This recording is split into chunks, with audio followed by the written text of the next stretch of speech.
ছাত্ৰ-ছাত্ৰীসকল তোমালোকক মোৰ ইউটিউব চেনেল টপ ৰিয়েললৈ স্বাগতম জনাইছোঁ আৰু আমি আজি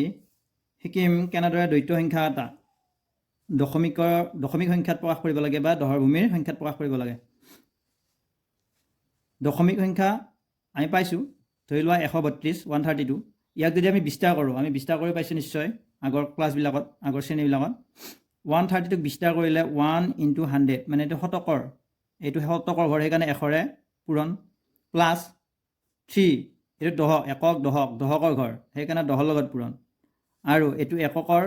ঘৰ দুইটো এককৰ ঘৰত আছে গতিকে একৰ লগত পূৰণ। আকৌ আমি জানো 10ক আমি স্কুৱেৰ হিচাপত এনেকৈ লিখিব 100ক আমি 10 স্কুৱেৰ বুলি লিখিব পাৰোঁ। 3 × 10 টু দি পাৱাৰ 10 এটা আছে কাৰণে 10 টু দি পাৱাৰ 1 পাৱাৰ আমি সূচকীয় ৰূপত আমি লিখিলোঁ তাৰ 10 টু দি পাৱাৰ 1 আকৌ ইয়াতে 1 মানে 10 টু দি পাৱাৰ 0 আমি সূচকীয় আমাৰ যিবিলাক নিয়ম আছিল তাতে a টু দি পাৱাৰ 0 মানে 1 পাইছিলোঁ। এনেকুৱা ধৰণৰ আমাৰ নিয়ম আছে a টু দি পাৱাৰ 0 মানে 1 লিখিব পাৰোঁ 100 টু দি পাৱাৰ 0 মানে 1 লিখিব পাৰোঁ 10 টু দি পাৱাৰ 0 মানে 1 অৰ্থাৎ 1 মানে হ'ল 10 টু দি পাৱাৰ 0। এনেদৰে আমি দহৰ ভূমিৰ সংখ্যাবোৰক আমি বিস্তাৰিত কৰিব পাৰোঁ এই একে নিচিনা পদ্ধতি। এইটো আমাৰ যিটো দ্বৈত সংখ্যা দিয়া আছে এইটো 2ৰ ভূমি ইয়াতে যেনে দহৰ ভূমি ইয়াতে এইটো 2ৰ ভূমি এইটো 2ৰ ভূমি ইয়াক বিস্তাৰ কৰিম আমি প্ৰথমতে বিস্তাৰ কৰি ল'ম 1 1 1 1 ইয়াক বিস্তাৰ কৰিলে কি হ'ব এইটো 2ৰ ভূমিৰ কাৰণে আমি এনেদৰে তলত 2টো দিম ইজ ইকুৱেল টু ফাৰ্ষ্ট 1টো লিখিলোঁ ইনটু 2 কিউব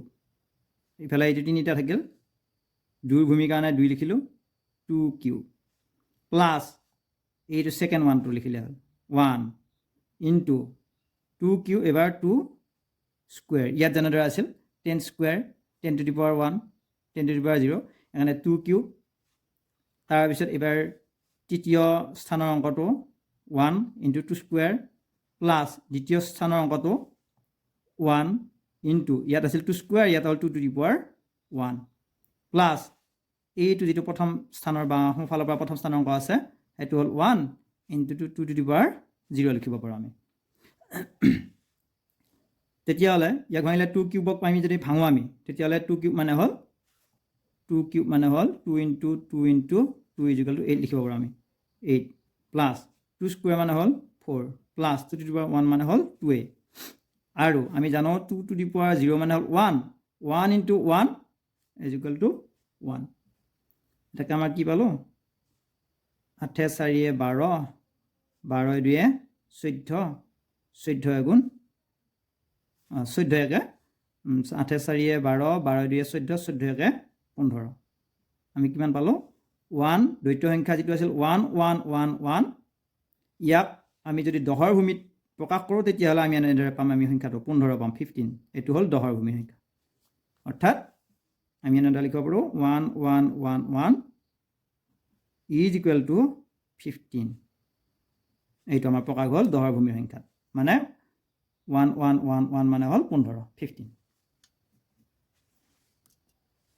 আকৌ যদি আমি 15ক ভাঙোঁ 15ক যদি আমি দ্বৈত সংখ্যাত প্ৰকাশ কৰোঁ তেতিয়াহ'লে কি হ'ব ওলোটাকৈ চাম আমি ওলোটাকৈ যদি আমি চাওঁ 15ক আমি ভাঙি চাওঁ দ্বৈত সংখ্যাত 15 দ্বৈত সংখ্যাত হ'লে 2ৰে আমি এই 15টো গ্ৰহণ কৰিব লাগিব 2 কিমান 2 7 গুণ 14 15ত থাকিল 1 বাকী এইটো ইফালে উলিয়াই লৈ যাম আকৌ 2 আহৰণ কৰি দিম 2 3 গুণ 6 এই হাতত আৰু 1 বাকী থাকিল এইটো কাৰণে উলিয়াই লৈ যাম আকৌ 2 আহৰণ কৰি দিম 2 গুণ 2 আৰু ইয়াত থাকিল 1